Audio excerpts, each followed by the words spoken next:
ขียนอะไรอ่านว่าเอาติดตัวเด้อลิงน้อยดีต่อใจครับโอ้เอาติดตัวเอาลองของพ่อปู่กับแม่พึ่งนั่นเอาลองห้อยดูสิปึ๊บไหนปาดไม่เอาค่ะพูดแล้วปึ๊บตัวเสด็จพ่อร.9หายากมากเลยนะแบบนี้นี่เป็นเหรียญเหรอใช่ครับเหรียญหน้าตรงข้างหลังสบายดีพี่น้องสวัสดีค่ะพี่น้องจ้าวันนี้กับมาพบพ่อกับซ่องสาวตุ๊กชาแนลอีกคือเก่าเด้อมาเมื่อนี้มาพบกันอยู่ที่ห้องเก็บของน้องพี่น้องเนาะเพิ่งจะพากันกินข้าวกินน้ำแล้วพี่น้องและเมนูของมื้อนี้นั่นก็คือป่นปลาดุกเนาะพี่น้องเนาะป่นปลาดุกเผ็ดๆกินกับลวกผักร้อนๆกับข้าวร้อนๆเนาะพี่น้องเนาะกินแล้วก็แซ่บเนาะพี่น้องเนาะแล้วพ่อแม่พี่น้องได้ยังกินเนาะพี่น้องกินข้าวกินน้ำแล้วหรือยังเนาะพี่น้องเนาะและตอนนี้อยู่ที่ประเทศไทยเป็นจังไดพี่น้องมื้อนี้มาอัปเดตอุณหภูมิมาอัปเดตอากาศให้สตุกพังในเด้อพี่น้องว่าตอนนี้อยู่ที่ประเทศไทยร้อนหรือหนาวเนาะพี่น้องเนาะแต่ว่าตอนนี้มื้อนี้พี่น้องอยู่ที่บ้านของสตุกอะอากาศก็หนาวคือเก่าแล้วพี่น้องอากาศหนาวแบบนี้นะมา 4-5 มื้อแล้วพี่น้องหนาวแบบสะบั้นเลยพี่น้องเอ้ยทั้งหนาวทั้งเย็นตอนเช้าๆก็ตื่นเช้ามานี่เย็นพี่น้องเย็นแบบสะบั้นนะพี่น้องโอ้ยแบบว่าหนาวอ่ะพี่น้องแล้วพอยามกลางเว้นก็คือมีแดดแต่ว่าหนาวพี่น้องเพราะว่าถึงจะมีแดดแต่ว่าอากาศเย็นทั้งลมเนาะพี่น้องเนาะหนาวพี่น้องแล้วมาตอนแรงก็ทั้งลมทั้งเย็นออกไปข้างนอกบ่ได้เลยพี่น้องอีต้นแต่ทางบ่ดอนนะพี่น้องเนาะขี่รถมาแต่ทำงานน่ะมาแล้วก็มาจับเบิ่งมือเพิ่นน่ะเย็นพี่น้องซำน้ำแข็งพี่น้องเลยแบบว่าซ้ำน้ำแข็งเลยพี่น้องเอ้ยเห็นแล้วก็สงสารเพิ่นเนาะพี่น้องเนาะสะขนาดเพิ่นขับรถเพิ่นใส่ถุงมือเด้พี่น้องมาจับเบิ่งมือเพิ่นน่ะเย็นพี่น้องเอ้ยเห็นแล้วก็สงสารเนาะพี่น้องเนาะแบบว่าอากาศนี่ค่อนข้างเย็นเลยเนาะพี่น้องเนาะแบบว่าเห็นแล้วล่ะอีต้นเพิ่นเนาะพี่น้องเนาะมาพี่น้องมามื้อนี้ก็คือเรื่องของน้องธิดาลาวศรีวิไลคือเก่าแล้วพี่น้องมามื้อนี้ก็ตุกกับหาข่าวของน้องเนาะพี่น้องเนาะไปเห็นคลิปนึงพี่น้องธิดาลาวของเฮาก็ได้รับข่าวดีอีกแล้วพี่น้องมีทาง FC แฟนคลับเนาะพี่น้องเนาะได้ซื้อของขวัญปีใหม่ให้กับน้องธิดาลาวเนาะพี่น้องเนาะแล้วของขวัญนี่ก็เป็นสิ่งที่ดีต่อใจเนาะพี่น้องเนาะเป็นสิ่งที่ดีต่อใจเป็นสิ่งที่ทางคนไทยเคารพนับถือเนาะพี่น้องเนาะบ่ได้มีแต่คนไทยพี่น้องทั้งคนลาวน่ะก็ยังเคารพนับถือเนาะพี่น้องเนาะแล้วสิ่งนั้นก็คือเหรียญของพระเจ้าอยู่หัวร.9เนาะพี่น้องเนาะซึ่งเป็นเหรียญที่ทางคนไทยน่ะเคารพนับถือเทิดทูนบูชาเนาะพี่น้องเนาะเป็นสิ่งที่สิริมงคลเนาะพี่น้องเนาะสตุกเองก็เป็นคนหนึ่งเนาะพี่น้องที่เทิดทูนบูชาพระอยู่หัวร.9เนาะพี่น้องเนาะแบบว่าทางน้องธิดาลาวได้เห็นแล้วล่ะก็แบบว่าพอได้เห็นสิ่งนี้แล้วน้องก็ดีใจเนาะพี่น้องที่ทาง FC แฟนคลับน่ะได้มอบสิ่งดีๆนี่ให้กับน้องเนาะพี่น้องทั้งพ่อครูศรีวิไลและทางน้องธิดาลาวเนาะพี่น้องเนาะพอได้เห็นสิ่งนี้แล้วล่ะก็โอ้โหพี่น้องดีใจที่ทาง FC แฟนคลับน่ะหักน้องธิดาลาวถึงกันเนี่ยน่ะนี่เนาะพี่น้องเนาะมอบสิ่งดีๆและมอบที่สำคัญน่ะให้กับน้องถึงขนาดนี้เนาะพี่น้องเนาะเห็นแล้วก็ดีใจแทนน้องธิดาลาวพี่น้องที่มีทาง FC แฟนคลับนะหักน้องถึงขนาดนี้เนาะพี่น้องเนาะป้าพี่น้องเดี๋ยวเฮามาชมคลิปนี้ไปนำกันเนาะพี่น้องเนาะเป็นคลิปที่ทางพ่อครูศรีวิไลและน้องธิดาลาวได้รับของขวัญที่ทาง FC แฟนคลับนะฝากมาให้น้องธิดาลาวถึงบ้านเลยเนาะพี่น้องเนาะมาพี่น้องเดี๋ยวเฮาไปชมคลิปนี้ไปนำกันเด้อก่อนอื่นหมดสตุกเองก็ต้องขออนุญาตทางพ่อครูศรีวิไลเนาะพี่น้องเนาะที่จะเอาคลิปของพ่อครูมาเผยแพร่ต่อเนาะพี่น้องเนาะป้าพี่น้องเดี๋ยวเราไปชมคลิปนี้นำกันเลยเด้อเขียนอะไรอ่านว่าเอาติดตัวเด้อลิงน้อยดีต่อใจครับโอ้เอาติดตัวเอาลองของพ่อปู่กับแม่พึ่งนั่นเอาลองห้อยดูสิปึ๊บไหนปาดไม่เอาค่ะพูดแล้วปึ๊บตัวเสด็จพ่อร.9หายากมากเลยนะแบบนี้นี่เป็นเหรียญเหรอใช่ครับเหรียญหน้าตรงข้างหลังก็เป็นถลิงราชหรือเปล่า ทีนี้เรามาดูตัวนี้ครับ อันนี้อยากลุ้น ตัวนี้เขียนว่าปึ๊บ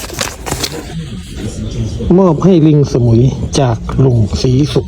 พูดน่ะ ดูเซ่เป็นพวกละก้าวันนี้ทีนี้เราก็จะค่อยๆเงี้ยนะครับเงี้ยเดี๋ยวนี้ปุ๊บ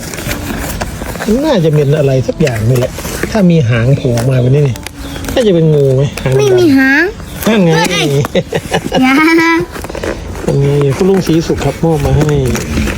น้องธิดารานะปุ๊บเอาละทีนี้ปุ๊บแต้ โอ้โหอะไร อัน เนี่ นี้ ย คือไม่โอ้โหไม่เหน็บหูธิ ไม่ ดา แบบ รา ไหนอะคะ ไม่เหน็บหูลูกต้องบอกแม่พึ่งมาแม่พึ่ง ไม่เพิ่งคะ มาสอนวิธีทำลูกหน่อย มันบอกสอนวิธีทำลูกหน่อยเลยว่าไม่เหน็บหูเขาเหน็บยังไงนี่มีไวเลสด้วยลูกเขาเรียกว่าไมไวเลสครับโอ้โหลุงศรีสุขทำถึงมากเลยครับ ว่ามันเป็นแบบไหนเนี่ย ฮะเอ้าก็นี่ก็เป็นแบบนี้ไง มัน เอา มัน ใส่ สามาร หู ถ ไง ใส่ตู้นี้ได้ไหมคะ ได้ยังเลยมันไม่ได้เอาลงนี่มาทำให้ลูกดูหน่อยมา โอ้โห ทำยังไงอ่ะแกะออกมาแกะออกมา โอ้โหแบบไหนอะคะที่อายใส่ขึ้นมาที ใช่ โอ้โหแบบนั้นน่ะ เออ หนูอยากใส่มานานแล้ว เออ เนี่ย ครับเฮ้ย เนี่ย เขาบอกให้ตาลองเพลงเลยเขาเสียปากได้ลองนะ เชื่อ ต้องไปเอาลำโพงตัวนั้นลงมา พี่ปาดเปิดเอาลำโพงอยู่หลังรถมาหน่อยลูก หนูจะทำให้ดู ทำยังไงโอ้ยมันก็ได้ยินแต่เสียงสั่งขี้มูกเลย เพื่อนน่ะเท่ก็ขนาดนี้แบบบอล นี่ไงใส่ฐานนะใส่ฐาน นี่พี่น้อง คือน้องที่ดาราก็ได้รับข่าวดีแบบรัวๆเลยเนาะพี่น้องเนาะตั้งแต่ปีใหม่มาแล้วเนาะได้แต่สิ่งดีๆมีแต่สิ่งดีๆเข้ามาในชีวิตเนาะพี่น้องเนาะสมกับที่ทางพ่อครูน่ะพาน้องทำแต่สิ่งดีๆเฮ็ดแต่สิ่งดีๆเนาะพี่น้องเนาะสุดท้ายมาก็ได้รับแต่สิ่งดีๆเข้ามาเนาะพี่น้องเนาะคือของขวัญปีใหม่ของทาง FC แฟนคลับที่ให้น้องมานั่นก็คือเหรียญร.9เนาะพี่น้องเนาะเป็นสิ่งที่สิริมงคลสำหรับคนไทยในตอนนี้เนาะพี่น้องเพราะว่าเป็นเหรียญที่ค่อนข้างหายากไปนำมือแล้วเนาะพี่น้องเนาะซึ่งสตุกเสือได้เลยว่าคนไทยหลายๆคนนะเทิดทูนบูชาและเป็นสิ่งที่สะสมของคนไทยหลายๆคนเนาะพี่น้องเนาะรวมทั้งคนไทยและคนลาวพี่น้องสตุกเสือได้เลยว่าคนลาวหลายๆคนพี่น้องที่ได้ไปทำงานอยู่ที่ประเทศไทยบ่น้อยก็หลายนะพี่น้องที่มีเหรียญของพระเจ้าอยู่หัวร.9เป็นสิ่งที่สะสมเป็นสิ่งที่แบบว่านิดเหนี่ยวจิตใจเป็นสิ่งที่แบบว่าเป็นสิ่งที่สิริมงคลเนาะพี่น้องเนาะบางคนก็เก็บไว้บูชาบางคนก็เก็บใส่กระเป๋าเงินเพื่อเป็นสิ่งสิริมงคลสำหรับคนไทยเนาะพี่น้องเนาะแล้วน้องเองพี่น้องแบบว่าน้องเองก็โชคดีเนาะพี่น้องเนาะที่น้องนะมีทาง FC แฟนคลับที่หักและหวังดีกับน้องที่ดาราวเนาะพี่น้องเนาะคิดเบิ่งพี่น้องถ้าหากว่าทาง FC แฟนคลับนะเพิ่นบ่หักถ้าหากว่าเพิ่นบ่หักน้องที่ดาราวเพิ่นจะบ่ให้สิ่งที่สำคัญสิ่งที่หายากถึงขนาดนี้เนาะพี่น้องเนาะนี่ก็แสดงให้เฮาได้เห็นแล้วว่าทาง FC แฟนคลับนะหักน้องที่ดาราวหักน้องด้วยใจเนาะพี่น้องเนาะ หักน้องด้วยใจหักด้วยหัวใจอันบริสุทธิ์เนาะพี่น้องสิ่งใดที่ดีๆสิ่งใดที่แบบว่าเป็นความเชื่อว่าถ้าหากว่าได้ทิ้งนี้แล้วจะเฮ็ดให้ชีวิตนะดีขึ้นไปเรื่อยๆนะพี่น้องทาง FC แฟนคลับก็สรรหามาให้น้องที่ดาราวเนาะพี่น้องเนาะแบบว่าน้องก็ได้แต่สิ่งดีๆเนาะพี่น้องเนาะไหนจะเป็นเหรียญพระเจ้าอยู่หัวร.9แล้วก็อย่างที่สองนั่นก็คือไมค์เนาะพี่น้องเนาะเป็นไมค์ที่แบบว่าใส่ร้องเพลงในแต่ละมื้อเนาะพี่น้องนี่พี่น้องคือเบิ่ง